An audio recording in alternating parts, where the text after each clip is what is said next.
To see you again. Hi. It's been a whole 24 hours.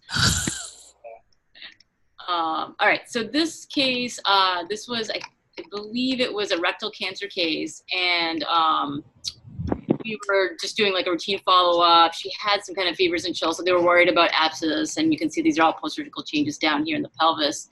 As we were scrolling through, I noticed this hyperdensity, almost calcified appearance around the periurethral area, right here, and then this posteriorly is the vagina, and there's air there, and I was wondering, like, could there be a connection there? What's going on? Maybe she had radiation. It's kind of confused.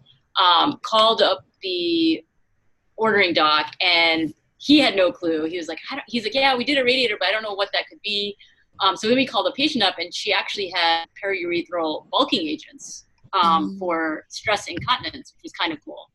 And then I started looking at all of this, looking it up online, and there's a nice AGR article about it. But apparently it's very, very common.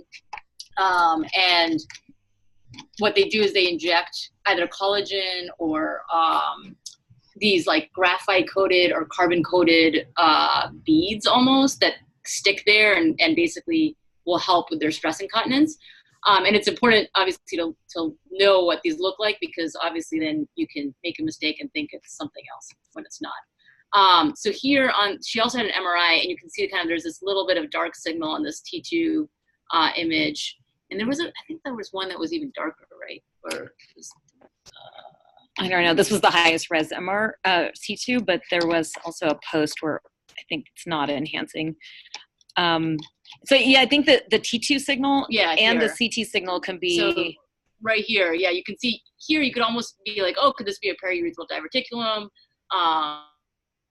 But the key is to know, the location, and then also what the signal looks like on CT and then on T2. So, and it's very, very common. So. And the T2 signal and the CT signal, CT density will vary depending on which agent they use. Yes, so every agent looks different. So, like for example, the collagen ones will not generally, or you can't really see them on CT. It just kind of looks maybe a little bit of thickening around the urethra, but they're not going to be radiodense. The ones that are carbon coated or graphite coated are the ones that typically look like they calcified. So it just depends on what agents they're using. Can I show a companion case for that looking thing on ultrasound though? Because it can look really funny. Can you unshare your screen? Oh, actually, here you go. Yeah. So this was the case that I had when I was on ultrasound. So sorry, I don't know if you can see this well, but it's funny, and if you don't recognize or know the history, it can really throw you off. So this is an ultrasound. So then this is a perineum, this is the bladder, and this is the bladder neck. And so it's this hyperechoic thing that they injected into the bladder neck surrounding the urethra just to help with incontinence. This is what it looks like. They go cystoscopically and then inject these agents within it like your case. Yeah. Pretty cool. Cool. Okay, who wants to go next? Linton, you ready?